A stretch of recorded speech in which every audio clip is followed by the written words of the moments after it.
आम आदमी पार्टी को पिछले कुछ समय में दो सफलता हासिल हुई हैं। पहली, पंजाब के जालंधर में लोकसभा सीट जीतकर आम आदमी पार्टी ने सबको चौंका दिया, और दूसरा, 40 डिग्री से ज़्यादा की गर्मी में आम आदमी पार्टी ने दिल्ली के रामलीला मैदान में अच्छी खासी भीड़ जुटाकर एक रैली की। महारैली इसको नाम दिया गया। हमारे साथ बात करने के लिए हैं आम आदमी पार्टी के चाणक्य माने जाने वाले डॉक्टर संदीप पाठक, जो कि आम आदमी पार्टी के संगठन महामंत्री हैं। और माना जाता है कि इस पूरे, चाहे जालंधर का चुनाव जीतना हो या चाहे ये जो रैली हुई है जिसमें अच्छी खासी भीड़ जुटी इतनी गर्मी में, इन सब का श्रेय जो है वो संदीप पाठक को दिया जा रहा है। सर, बहुत बहुत स्वागत है। पहले तो असेसमेंट क्या है आपका, कितने लोग आपने जुटा लिए? इससे बड़ी रैली शायद आपने कम से कम दिल्ली में आम आदमी पार्टी ने अभी तक नहीं की थी। बिल्कुल सही कह रहे हैं आप। ये काफ़ी मेगा रैली हुआ और ये बहुत ही अद्भुत और अभूतपूर्व था। आप अगर डेटा काउंट भी करोगे तो 1 लाख से ज़्यादा ही लोग थे। 1 लाख प्लस थे जितने लोग अंदर आ सके आए थे, और बहुत सारे लोग तो रोड पे भी थे, बाहर गेट पे भी थे। ये दिल्ली के लिए अभूतपूर्व है, हमारी पार्टी के लिए भी, और मुझे लगता है कि दूसरी पार्टियों का भी आप ट्रैक रिकॉर्ड देखेंगे तो दिल्ली में इस लार्ज स्केल पे मोबिलाइजेशन पहले नहीं हुआ। इसकी दो और ख़ास बात है। एक तो कि इसमें अपर मिडिल क्लास और कोठियों से भी लोग आए थे बस में बैठ के। मैं खुद कई लोगों से मिला, तो ये अद्भुत और अभूतपूर्व ही था। मुझे लगता है इससे पहले प्रधानमंत्री जी ने की होंगी इस तरह की रैली, बड़ी रैली, इसमें इतने लोग आएंगे, तो इसलिए अभूतपूर्व तो नहीं कह सकते शायद इसको, कम से कम पॉलिटिकली। इसमें एक और इंटरेस्टिंग बात है जो मैं आपको हाईलाइट करना चाहूँगा। ज़्यादातर बड़ी रैलियों में क्या होता है कि लोगों को लाना, भीड़ को, और वहाँ पे बैठाना, यही टारगेट होता है। अच्छा। ये रैली इस तरीके से प्लान हुआ था कि हर बूथ से लोग आए यहाँ पे। अच्छा। और इसमें सारे आम आदमी पार्टी के कार्यकर्ता नहीं थे, बहुत सारे न्यूट्रल लोग थे। हाँ। तो हमने इस पूरे प्रोसेस को ऐसे किया था कि पहले मंडल में हजारों की संख्या में जनसंवाद हुए। हाँ। जनसंवाद के बाद डोर टू डोर हुए, लोगों को निमंत्रण दिया और लोगों को इनवाइट किया कि आप इस पे आओ। तो इसका कारण सिर्फ मोबिलाइजेशन नहीं था। हाँ। इसका कारण था मुद्दा। आज जिस मुद्दे और जिस ऑर्डिनेंस को लेकर आम आदमी पार्टी जनता के पास गई है कि भाई आपने जिस पार्टी को जन्म दिया, जिस पार्टी को बड़ा किया, आज उस पार्टी पर चारों तरफ से संकट की घड़ी लाने की कोशिश की जा रही है। अब बॉल आपके पाले में है फिर से। तो दिल्ली की जनता ने ये दिखा दिया कि जब भी ज़रूरत पड़ेगी हम खड़े हैं।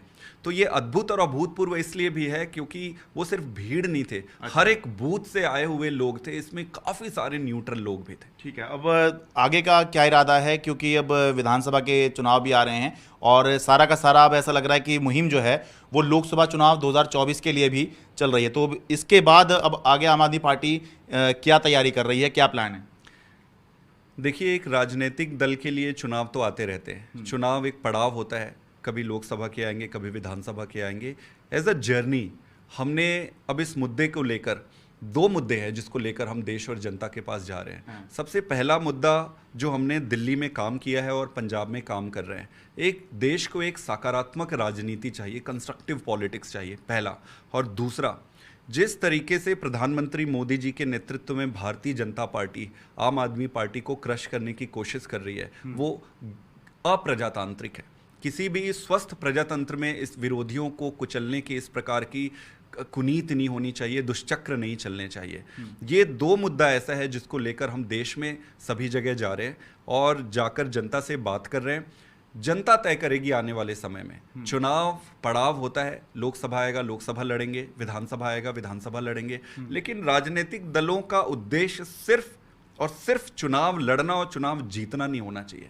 हमारा धर्म है कि देश की सेवा के लिए और सही मुद्दे को लेकर जनता तक लेकर जाना है, जनता का मन जीतना है। मत वो तो दे ही देगी कोई भी इलेक्शन हो। ठीक है, आगे अरविंद जी की और रैली प्लान की हुई है आपने कुछ इस तरह की? जी बिल्कुल, जिस तरीके से यहाँ पे रैली हुई है, उसी तरीके से आप देखेंगे कि राजस्थान में भी है अभी आने वाले संडे को। उसके बाद फिर मध्य प्रदेश के ग्वालियर में है अगले संडे को। उसके बाद फिर छत्तीसगढ़ में भी है।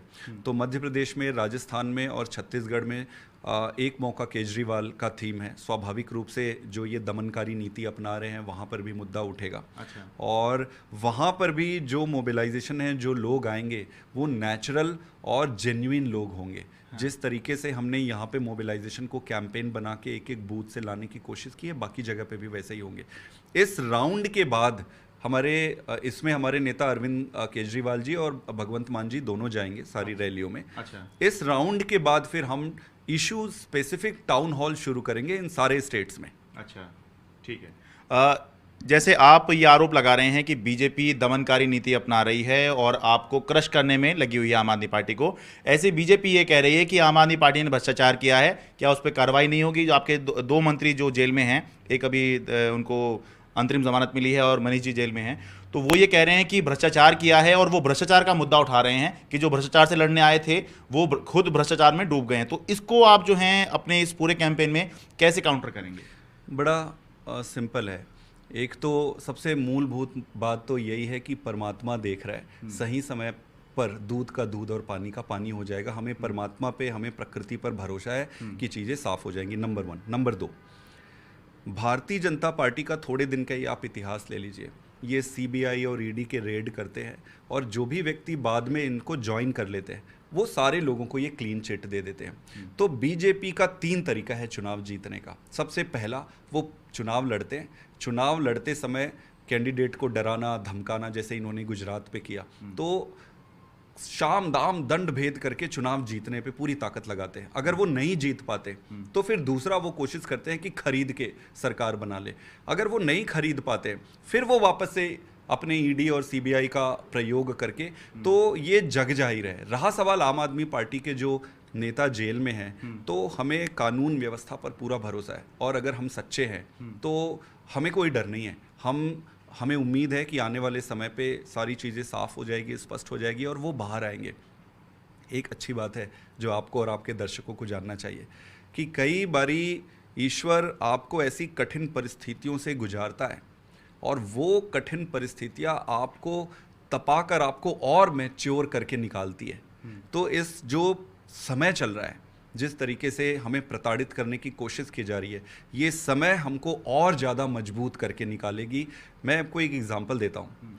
ये सारी परिस्थिति आने से पहले दूसरे राज्य में मैं जाता था, वहाँ पर मुझे लगता था कि एक्सपेंशन थोड़ा स्लो रहेगा।